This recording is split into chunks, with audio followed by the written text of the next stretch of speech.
नमस्कार दोस्तों। आज मैं आप लोग का ध्यान जो वैकेंसी आई है ना बिहार शिक्षकों की, उसके ऊपर दिलाना चाहूँगा। ये इतनी सारी विसंगतियाँ हैं ना इसमें देखने को मिलती है कि मत पूछिए। मतलब एक व्यक्ति ग्रेजुएट होना चाहिए, बीएड होना चाहिए, इसके बाद उसको सीटेट या बीटेट निकाला हुआ होना चाहिए, इसके बाद वो फॉर्म भर पाएगा, इसके बाद वो एग्ज़ाम देगा और एग्ज़ाम भी किस लेवल का होगा उसको भी देखिए, ओनली ऑब्जेक्टिव, फिर वो जाके टीचर वगैरह बनने के लायक होगा और 1,70,000 पोस्ट है। तो ये इस हिसाब से डिज़ाइन किया गया है कि ये सीट कहीं फुलफिल ही नहीं होगी और काम इतना लंबा खिंच जाएगा कि मत पूछिए। तब तक तो इलेक्शन और पता नहीं क्या चीज़ हो जाएगा। तो सबसे पहले तो मैं एक बात कहना चाहूँगा, जिससे पहले मैंने भी बोला है और सबसे पहले मैंने तो जो उस समय की शिक्षा मंत्री थे, उनके सामने ये बात बोली थी और उनको एप्लीकेशन भी दिया था। मैं उनकी बहुत रिस्पेक्ट करता हूँ और कई बार हम लोग मिले भी हैं साथ में। लेकिन होता क्या है ना कि मंत्री लोग किसी की नहीं सुनते हैं, उनको ध्यान ही नहीं रहता कि क्या बातें हुई है।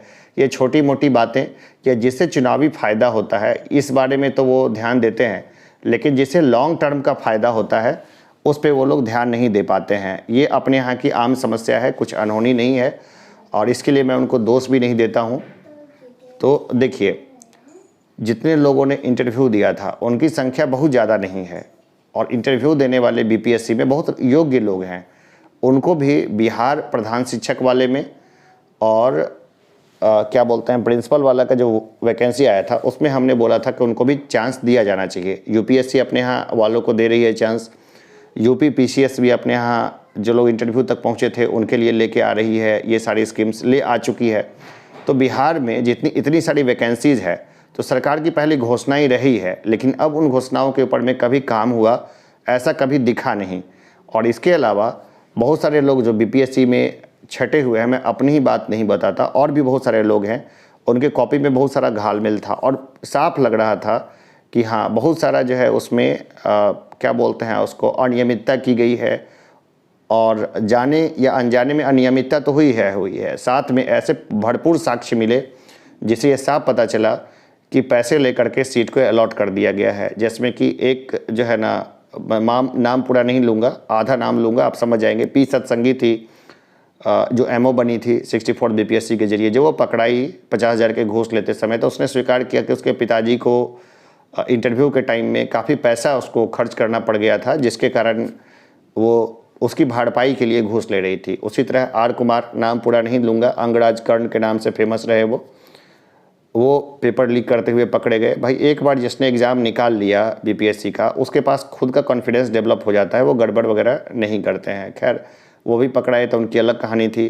एक मिस्टर रजक थे जो डीएसपी थे, उनकी अलग कहानी चल रही थी। वो सब लोग अपने घर के जो जितने लोग थे उनको अधिकारी बनाने में तुले हुए थे और बना भी लिया सब लोगों को। उन्होंने अपने पूरे घर को, लोगों ने, एक व्यक्ति निकला फिर उसने पैसे के दम पे पूरे बीपीएससी में अपने लोगों को सेट कर दिया। तो देखिए, अच्छी अच्छी बातें सब लोग करते हैं। मैं कई अध्यक्ष से मिला हूँ बीपीएससी के, सबका नाम नहीं लूँगा मैं, लेकिन मैं अध्यक्ष जी किसी से मिलने से सेटिस्फाई नहीं हुआ, क्योंकि वो हमारे सवाल का जवाब नहीं दे पा रहे थे। सबसे पहले 1,000 कॉपियाँ जो मांगी गई उसके ऊपर कुछ नहीं हुआ, जो नंबर कट हुए थे उसके ऊपर कुछ नहीं हुआ। तो कम से कम मेरी ये रिक्वेस्ट है कि भैया मेरे, भाई सरकार जी, बड़े लोग जो बैठे हुए हैं आप लोग, उन लोगों से मेरी नम्र निवेदन है कि जितने लोग हैं जिन्होंने इंटरव्यू दिए, कई बार भी दे दिए, लेकिन बहुत कम नंबर से, 10 मार्क्स से भी कम नंबर से बहुत लोग छूटे पड़े हैं। बहुत सारे लोग तो जॉब में हैं तो वो लोग आएंगे नहीं बिहार में टीचर बनने के लिए, गांव देहात वगैरह में। लेकिन जैसे हम जैसे लोग हैं, हम जैसे लोगों ने बहुत स्टडी की, लगातार एग्ज़ाम दिए, बहुत सारा चीज़ निकाला भी, और इस हिसाब से अब बिहार की बदहाली वगैरह लगातार पढ़ते पढ़ते हमें ये अंदर से जागृत हो गई, हमारे अंदर की चेतना, और हम लोग इस हिसाब से ढल गए कि हम बिहार के लिए काम करें और बिहार में रह के काम करें। नहीं तो मैं सॉफ्टवेयर इंजीनियर हूँ, मेरे लिए दुनिया के तमाम जगह के रास्ते खुले हुए हैं, लेकिन मेरा हाथ पांव मारना एक ही तरह से है कि हम जा कर के ग्रामीण साइड में और बाकी जगह पे अपना बेस्ट परफॉर्मेंस दें, और गांव और शहर उसके बीच में जो शिक्षा का लेवल है कम से कम उसको पाटें, ये हमारी इच्छा है। नहीं तो देखिए, मेरे जो बैचमेट्स हैं दुनिया की टॉप क्लास कंपनीज में बहुत ऊंचे पोस्ट पे हैं, छात्र हैं, वो बहुत अच्छी जगह पर हैं।